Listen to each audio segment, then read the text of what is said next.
رب زدنی علما. ان شاء الله دا د لسان القرآن اخیری سبق ته او اسم الصفت صفت مشبہ اسم الصفت اسم تفضیل اسم الاعلی دا اخیری سبق ته دا چې ووی لسان القرآن به ختم شي. نو ان شاء الله د سبق نه مخکې تاسو دغه مشهور حدیث ته د ترکیب په خپل باندې وکړئ. خیر الناس من ينفع الناس ترکیب اوس تاسو په خپل کوئ ښه. او بیا چې سبق دا ختم شي یو سبق ته بیا تاسو راځئ په منځ کې تعلیلات چې کوم دي کنه هغه سبق مونږ پرې اخی تعلیلات صرف چې کوم سبق ته هغه ته تاسو یو ځلی راځئ نور سبق دا تاسو ختم شي. الله پاک دې تاسو مونږ ټول ته پوهه نصیب کړي. تاسو یې امین. آینده کال کې ان شاء الله بیا به وړه دوره شروع کوو په هغې کې به مستقل چې غیر زری نه کوي ستاسو په شان نه نور 10-15 کسان به داخل چې غیر زری قطعا نه کوي چې کله شاګرد غیر زری به استاد غیر زری. خیر الناس من ينفع الناس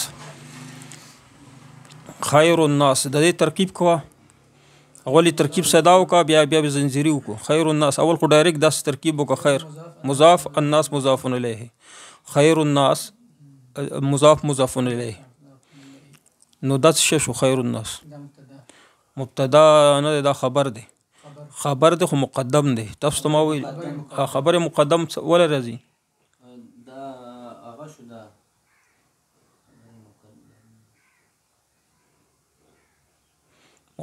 مقدم ولا خبر مقدم کیږي ولا تاسو تاکید دا تخصیص ته پره من اسم موصول ينفع فعل نو درګه خیر الناس من ينفع الناس.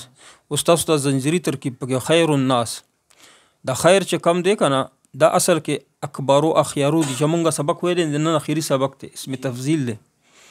نو په اسم تفضیل کې هوا ضمیر وی نو خیر اسم تفضیل دی او هوا ضمیر پکې شی دی فاعل دی فعل سره د فاعل دا مضاف ته او بل چې د مضاف الیه مضاف الیه خبر مقدم ګرځي. مخکې اوس وای من اسم موصول دا اسم موصوله د من ٹھیک ته من پسې ينفع کما صيغه ده فعل مضارع ده په دې کې کم ضمیر دی هوا ضمیر پکې دی. ينفع فعل مضارع او هوا ضمیر پکې فاعل فعل سره د فاعل الناس دا خو بیا د ناس چې کوم دغه مفعول دی فعل مفعول اور فعل فاعل اور مفعول دا وسیله شي د من موصول لپاره دا وسیله شي د من موصول صله سره د موصول دا مبتدا مؤخر شي ټیک شو. دا رنګ خیرکم من تعلم القرآن وعلمه خیر الناس من ينفع چرته دار غلی دي کنه دې ترکیب بداسي تاسو دا کړی دي. اسم الصفت اسم صفت هغه اسم مشتق ته سبق ته مخکې وي اسم صفت هغه مشتق مې ځکه ورسل چې مشتقات وایو کنه موږ اسم مشتق ته چې مستقل طور باندې دی یو اسم وقتی یا دایمی یو وقتی یعنی ارزی څو وخت لپاره یا دایمی مستقل صفت ظاهری د اسم صفت باندې پوهیږئ کنه چې د اسم حال بیانې هغه ته مونږ حال وایو کنه چې اسم صفت بیانې ته مونږ وایو اسم صفت یا ته صفت مشبہ ویل صفت خیال میں مشبہ به اب یہ لو بیانات کې وی چې خیال میں مشبہ به قتل استاد پار مشبہ به یعنی نبی علیہ الصلوۃ والسلام سره مې یو بل شی مشبہ به می ورته قتل خو پیدا مې نک چې هغه سره تشبیه ورک. اسم الصفت یا صفت مشبہ تعریف زدا کنه هغه ته ویل شي چې مستقل طور باندې یا ارضی طور باندې د یو اسم صفت بیانې. اسم صفت چې کوم دي اوزان دي د اوزان یادول پکار دي لکه فاعل څه شي فاعل په وزن باندې چې راشي موږ وایو د اسم صفت یا صفت مشبہ ده.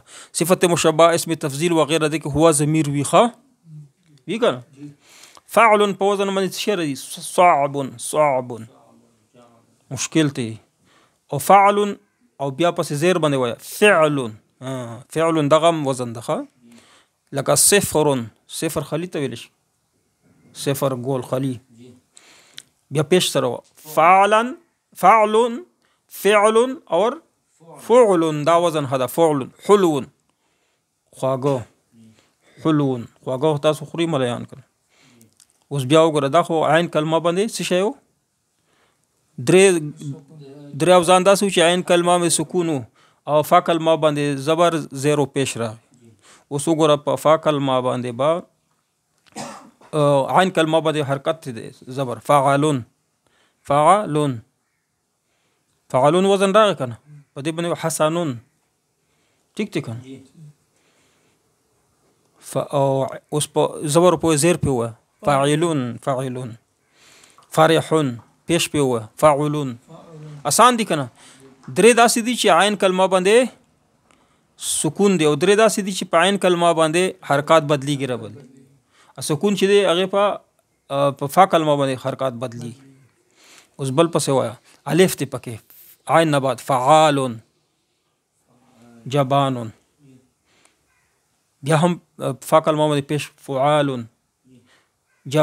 فعال شجاع او عین کلمه باندې اوس فا کلمه باندې اوس اخیری کې فعیل وزن مشهور شریف کریم بصیر رجیم قتیل اسم الفاعل دا فاعل وزن چې د سره بیات ساتي فاعل معنا یا به اسم الفاعل معنا ور کوي یا به اسم المفعول پچیش کې فاعل په وزن رحیم کریم کله فاعل په وزن باندې راشي کنه کما صيغه کم فعل بیا بتوای یا به اسم الفاعل معنا به اسم الفاعل کار کوونکی منابت مفهوم کا یا به کراینو ته بګوره یا به دا مفعول اسم المفعول ٹھیک تا اوس مونږ وای چې کریم نو مونږ دلته اسم الفاعل معنا چې ورکانو کریم څه معنا کوي ډیر کرم کوونکی ډیر هو پکې وای کنه صفت مشو او دا سه مناور کول شي ډیر کرم پښو چی اسم الفاعل مفعول مناور کوي یا اسم الفاعل ٹھیک ته سمیع ډیر چا ورزل شوی یا ډیر اوریدون کې سامع یا مسموع په معنا باندې ٹھیک ته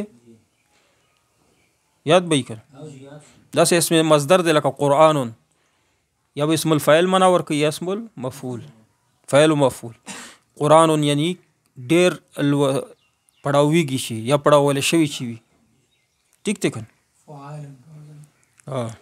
قران فعال په وزن شجاع قران هو غد دا مصدر دی قرأ يقرأ قرانا دا خو مصدر دی مصدر هم دی اسم الفاعل اسم مفعول مناور کی فعیل او قتیل څه مناور کی قاتل مناور کی مقتول مناور کی او قتیل ډیر استعمالي قتیل د مقتول لپاره ډیر استعمال چې مړی هغه د مقتل قتیل وای چې مړی کوي هغه تم قتیل ویل شي ځکه چې تا ته یو چې اسم الفاعل اسم المفعول دواړه معنا یاد شو اسم المبالغه اسم صفت خو دی ویلې اسم المبالغه اسمی صفت دا د اسمی صفت یو قسم دی اسم المبالغه یو قسم دی چې کثرت د اسمی صفت نام پکې زیات کثرت لري زیاتوالی پکې ښه خو زیات تر اسم المبالغه اسم الفاعل لپاره اسم المفعول لپاره نه ٹھیک تا اسم المبالغه لکه حامدون څه معنا کوي اسم المبالغه دا کنه ډیر زیات کون کې اسم المفعول معنا بنور کې اسم المبالغه ٹھیک تا حمادون ډیر زیات حامدون خو اسم الفاعل لا او حمادون د دینه حمادون جوړ شوی حمادون ډیر زیات حمد کون کې حمد کون کې حمادون ډیر زیات زکه چې د فعال په وزن باندې دی حمادون فعال په وزن الته اسم صفت کې غنو تشدید شد نو راغلی دلته د اوزانو کې شد راغلی وګوره فعال لما فعال یو وزن شو کنه غفار ستار تواب حمال خباز خیاط. صحیح دو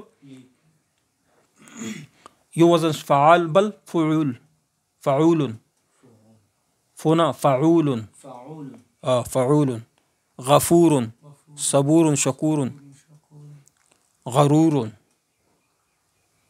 غرور کون کے. فعیل فعیل هم دا اسم المبالغه دی خو اسم صفت ته پر هم رضی مبالغه ده پر هم رضی. فعیل دیکھیں مبالغه وی ها. فعلان فعلان وزن یاد ساته فعلان ډیر الرحمن رحمان. غضبان غطشان جوعان کسلان. ٹھیک شو زیات کار کون کے زیات غصہ کون کے غضبان. ٹھیک تھے. او فعلان صعبان فعلان صعبان او فعلان د بیل بل اوزان دي ها. یوم تنوین دی یوم تنوین فعلانو کے غضبان عطشان جوعان او فعلان کے صعبان تعبان. اسم المبالغه مزید اوزان نور دادی فعال عجاف فعال فعالة علامة علامه چې مونږ یادو علامه لوی علم کوونکی ډیر زیات علمي چکر علامه. او مونږ شوی چې کبار هغه د فعال وزنی فعال کبار لوی چې ډیر لوی کبار علماء کرام. ٹھیک تھے. فاعول طاغوت فاروق دیکھیے اسم دا مبالغه ده.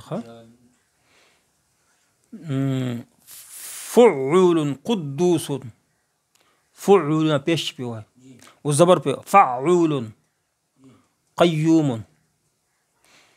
فعیل زیر سر فعیل صدیق فعالة همزة فاعلة قارعة مفعیل مسکین مفعال مدرار چې کوم دی دا د مفعال وزن. الوان او عیوب الوان او عیون پیژنه رنگونه او غیبونه. رنگ چې وي رنگ تور سپین شین او عیوب چک چې صاحب وي ښه په مخ کې صاحب وي که نه.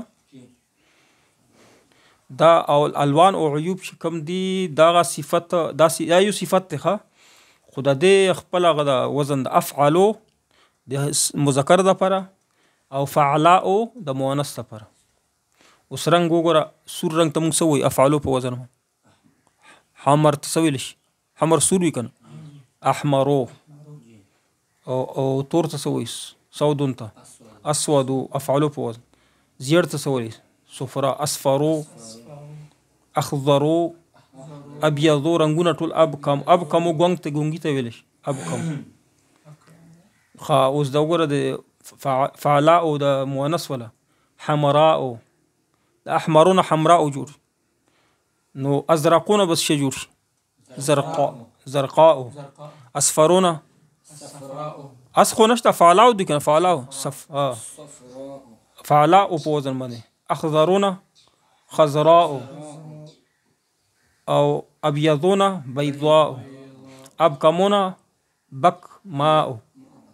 د دې ټولو جمع د مؤنث او مذکر جمع سیدا په 25 سره دي فعلون په وزن. احمر نه بس شي حمر او ازرقون زرق اصفرو صفراون صفر خضراون خضر ابيض بيضان بيض ابکم او بکماؤن بکمن سمن بکمن رغلی کنه. اسمو سماؤن سمم د جمع د ټوله سمن جمع دو بکمن جمع ده ها. او عميون جمع ده اعما عمياء عميون در جمع دي ها. سمن جمع ده کون ته ویل شي کون ته او بکمن غته ویل شي خلی باندې خبرې نشي ګونګی ته. او عميون ستر ګډونی. حور جمع ده حوراء او احوارو حور ډېرې حورو ته ویل شي ها چې الله دې مونږ ټولو نصیب. اعینو غټو سترګو ته ویل شي اعینو عینا او چې کومه ده مؤنثه ده چې غټ سترګې خزي او چې جمع نو بیا شي حور نا عین حور عین رغلی کنه حور نم جمع ده عین جمع حور ده احوارو یا ده حوراء جمع ده او عین ده اعیانو عینا جمع ده غټ سترګو ولا عینا حور ډېرې خوري بي چې هغه کې د حور د معنا ده کنه حور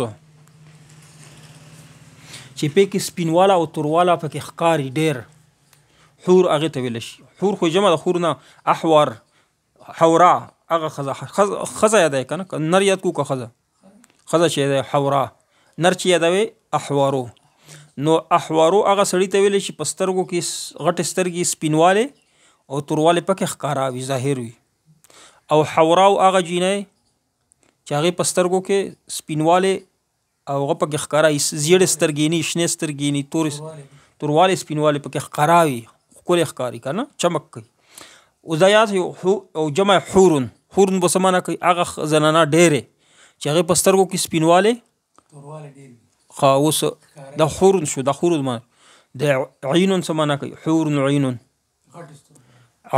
سترګې به غټه هم ور سره سپینه تورې غټه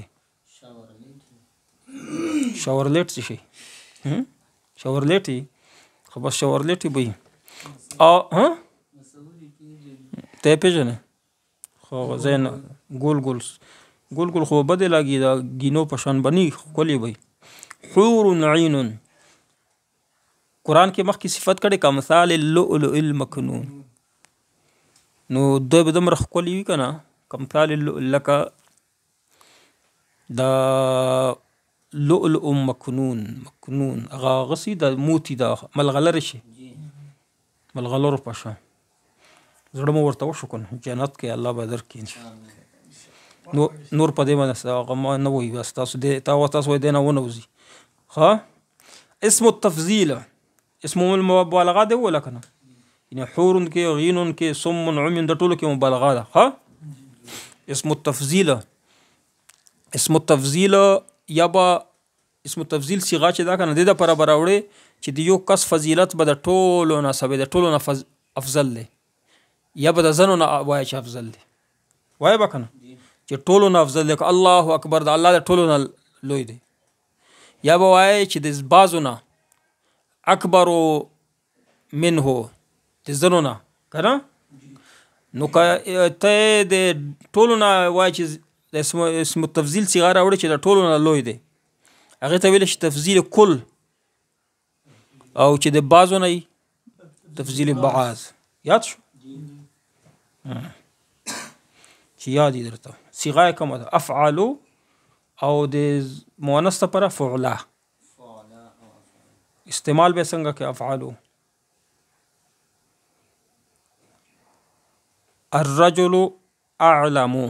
الرجل اعلم افعل په وزن شو کنه ها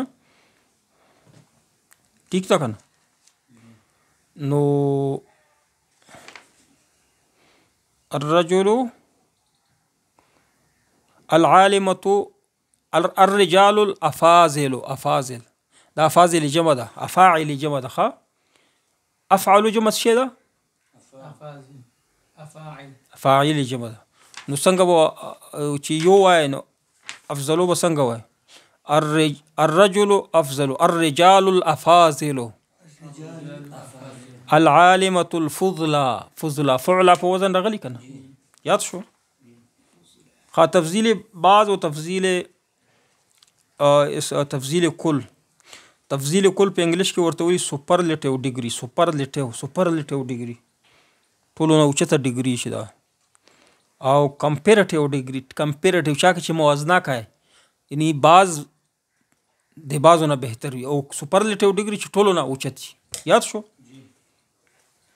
تفضیل اسم تفضیل هغه ته ویل شي استعمال یې داسې دی کنه تفضیل بعض استعمال چې موږ کوو کنه لکه وایي چې الرجل اعلم من زید دا سړی چې کم دی ډېر لوی عالم دی چانه زید نه نو الرجلان اعلم من زید البنت اعلم من عائشه دې څه معنی ده اعلم من زیاته من عائشه عائشه نه زیاته عالمه ده او تفضیل کل چې کم دی کنه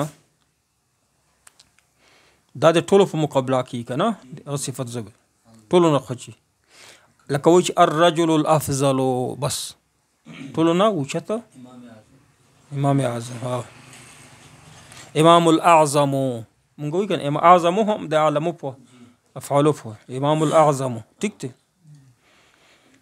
او اسم التفضیل چې کم وي دا به مضاف راځي ښه اسم التفضیل و مضاف راوړي په هغه وخت کې چې تفضیل بعض بیانوي کنه لکه عالم الناس د خلکو نه چې کم ته پکې چا نه فضیلت ورکای هغه ذکر کای نو اسم التفضیل چې ته بیانوي د چا نه چې فضیلت ورکای په چا باندې هغه مضاف الیه وی هغه اسم تفضیل بس شوی مضافی اعلم الناس افضل النساء یا شکر فضل النساء افضل الناس افاضل الناس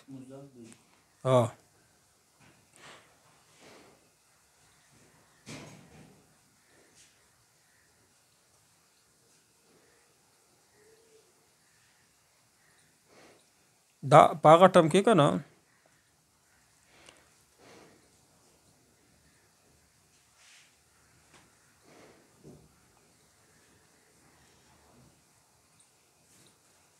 دا اسم تفضیل چې ته تفضیل کل په مفهوم کې اخلي د تفضیل کل په مفهوم کې ښه نو اسم التفضیل به معرف باللام راوړي او مرکب توصیفي وي لکه الرجل الافضل مرکب توصیفي دی کنه یا به اسم التفضیل مضاف کې او مضاف الیه ذکر به پکې وکړي لکه اعلم الناس ټیک شو یا به مبتدا او خبر ګرځوي ښه خبر به ګرځي که زید مبتدا اعلم الناس یا خبر او ټیک شو اوس پس وهو ارحم الراحم مبتدا او خبر ټیک شو اخیری اسم الاله وای بس بیا سبق ختم شي دا غا اسم مشتق ته چې په کوم شي سره کوم ذریعہ سره چې کار واقع شوی هغه ته سویل شي اسم الاله مفعال اوزانی ثلاثی مجرد نه جوړیږي مفعال مبرد مبرد ریتی سی ارا مبرد مفعالة مطرقات ټک ټک ټک ټک سوټای جاړو ته سوشي مکناساتون صحیح ده دا مفعالة په وزن مفعال مفتاح صحیح ده مفعال په وزن باندې اسم ظرف راتلو کنه میزان اسم الاعلى راځي خاط وړه راځي میزان هم اسم اعلی هم دا اسم ظرف هم دی میزان مونږ په اسم اعلی کې استعمالو کنه تلا مده کار کی تلل شي په ذریعہ خو اس وزن د اسم ظرف هم دی مفعال وزن دی ټیک شو مفعلون او مفعلتون د دې دوړو جمع شه د مفاعل اوس د مصباح جمع مصابيح او مفعال جمع مفعال د اخر کې میزان د دې جمع مفاعیل مصابيح مصباح مصابيح ٹھیک تا مکیال دا اسم الاعلى او نن ویل شو اسم التفضیل اسم صفت تعلیلات چې کوم پاتې شي هو البته یو عطف شو کنه سبق دا ریکارډ شوی نو د عطف لند یو په 2 منټه کې ختمو صحیح ځکه چې دا ریکارډ شوی نو شاید چې څوک یاوري چې هغه عطف معطوف سبق ورته یاد وي لند وي ښه معطوف هغه تابع دی معطوف نه تابع هغه دی کنه تابع چې د مطبوع نه بعد تابع د مطبوع نه بعد راځي اول مطبوع راشي کنه بیا تابع راځي صحیح نو اول معطوف علیه راځي بیا معطوف راځي. ټیک دی. نو حروف عطف نه دي پکې، نو حروفونه دي چې هغه ته ویل شي حروف عطف. یو پکې واو دی. دا واو څه د پر راځي؟ عطف خو راولي، دوه اسمونو په منځ کې فرق راولي، خو فرق چې راولي په معنا کې په یو کار کې سره برابرۍ. دا واو څه د پر راځي؟ په یو کار کې برابرۍ، شریک کوي. لکه جاء زید و علی، نو زید هم راغلی، علی راغلی، دواړه سره شریک کړ کنه. نو واو حرف عطف دلته استعمالیږي چې دوا اسمونه پکې یا دوا فاعل په یو کار کې شریک کړي. ټیک دی. او فاصله د پر راځي ترتیب د پر او ترقیب تعقیب د پر، چې ترتیب سره او زر فورا پسې بل یو کار وشي کنه، نو فورا بل یو کی. لکه جاء زید فعلی، دا دې موږ څه معنا کوو چې زید راغی، داسې نشو چې زید راغی او علی راغلی، داسې به نه وي. څه به وایي؟ زید راغی او بیا ورپسې ترتیب شو کنه، ورپسې فورا مو ویل، تعقیب معنا ورکړه. جاء زید فعلی څه معنا بکو؟ فورا دا دوه ټکه پکې کای شي، ورپسې به پسې وای، فورا به وای، ځکه چې بیا خو د تعقیب او ترتیب معنا نشو کنه.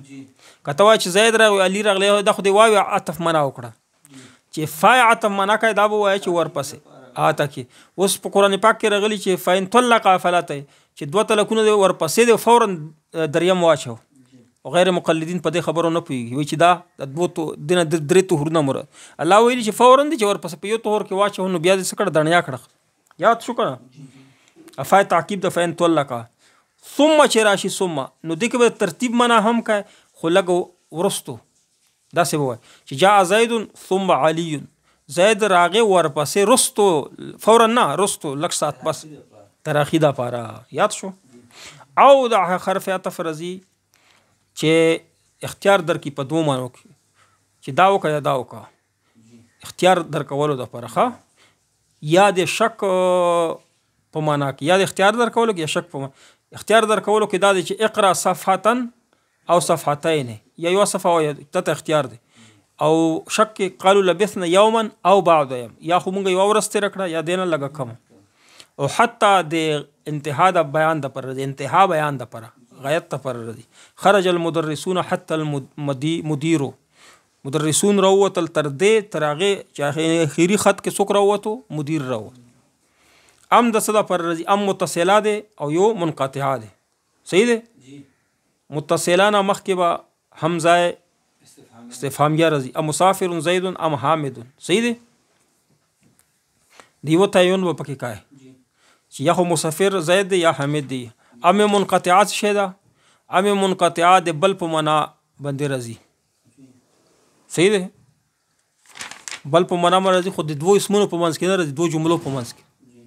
لکه ام منقطع و ذات الله علیهم آیاتنا بینات قال الذين كفروا للحق لما جاءهم هذا سحر مبين. یو جمله شو. ام یقولون افترا بل قل ان افتریت فلا تملكون من الله. دو جملو منځ کې راځي. لا چې د لا نفي جنس هم دا، لا عطف هم دا، لام زبر لا. جاء زید لا حامد، خو دې کې شرط دا دی د لا معطف په الوی چې کلام ورس کې مثبت وي، منفي نه وي. یاد شو؟ لکن صدا پر مقبل نه وهم لري کوي، مقبل نه معطوف علیه نه وهم لري کوي.